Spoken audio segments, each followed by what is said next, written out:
What's up again, everybody? Here's another game that we played with this Owlman team that I'm running. My opponent, Tyler, elects to go first again.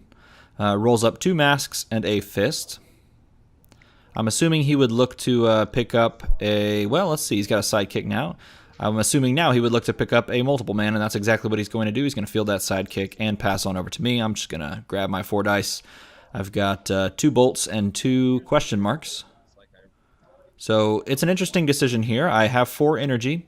That bolt doesn't really do much good for me. My real goal would be to roll a sidekick and to have 3 energy and 2 shields to buy a shield character, prep it over, and have a sidekick. And oh wow, it looks like that's exactly what's going to happen. Oh, nice little 1 in 6 there lands. Gonna pay the shield from my chalkboard global and prep over a hush. Gonna rip over that hush. Got 4 energy over on my opponent's side of varying types. It'll be interesting to see what he chooses to do here. He could purchase and rip over any 3 cost. It looks like that's what he's going to do here. And he's going to pick a dwarf wizard. This is an interesting timing choice because I don't actually have anything out on the field, and the only thing he can target with it would be the Jervis that I purchased last turn. But having it out there and ready to go is always good. Unfortunately for him, he doesn't have a way to cycle it. You know, most people with this, with Dwarf Wizard or any blank text blanking thing, there I'm able to pick up a Dark Side on turn 2. That's a great turn 2. Most people have like Fabricate or some auto KO that you can use to KO your own Dwarf Wizard.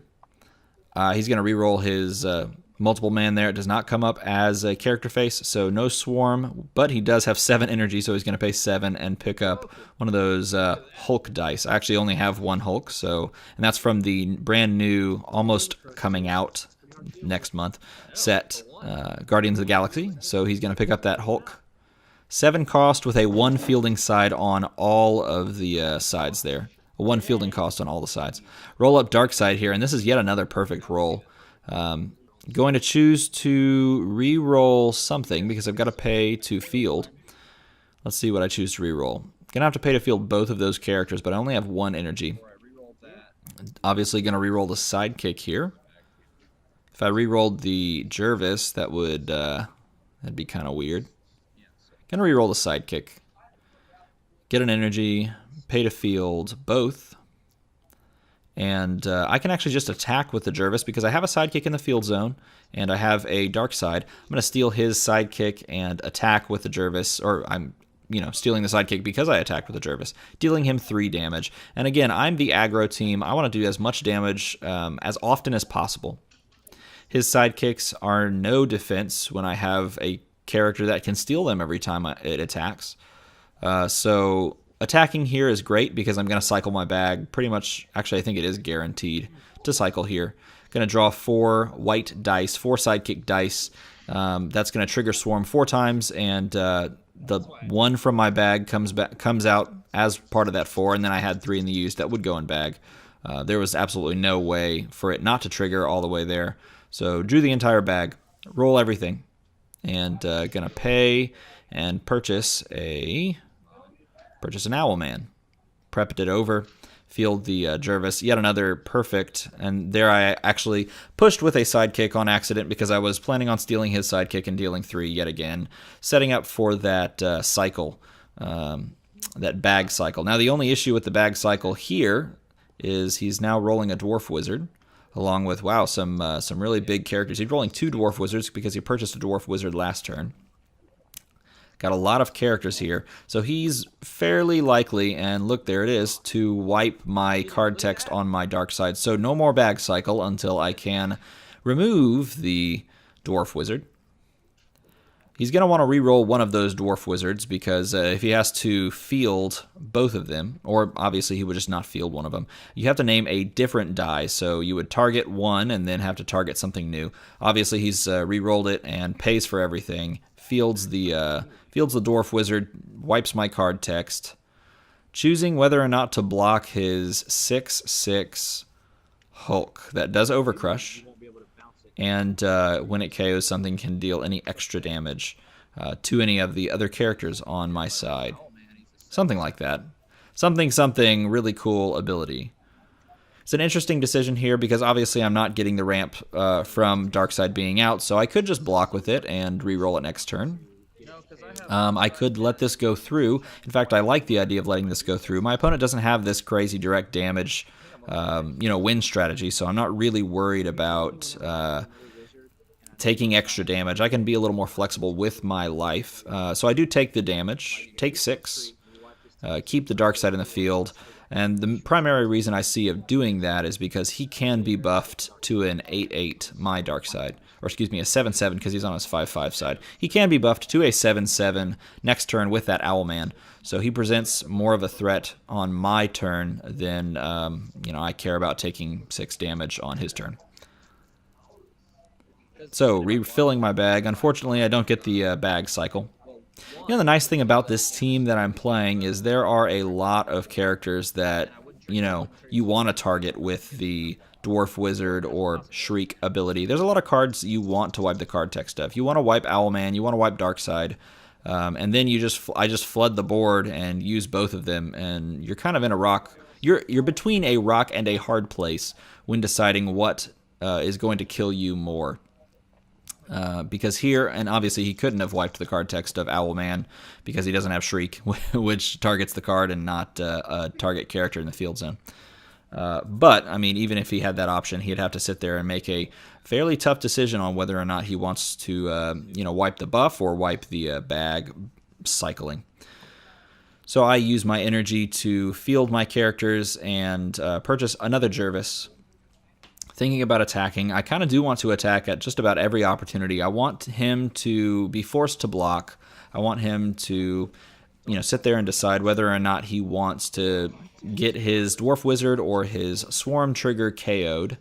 Right now he's looking at a pretty fair amount of damage going to him. If I remember correctly, he's looking at a 6-6 plus a 3-3, so 9 damage going to him.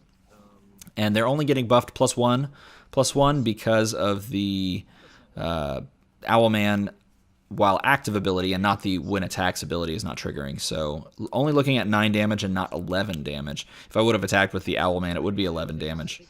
I actually don't want my Owlman to leave the field zone, though, so I'm not going to attack with it. I think this is just enough. He takes 3. He blocks the Darkside and chooses to KO his Swarm guy, or block with a Swarm guy so that it KOs.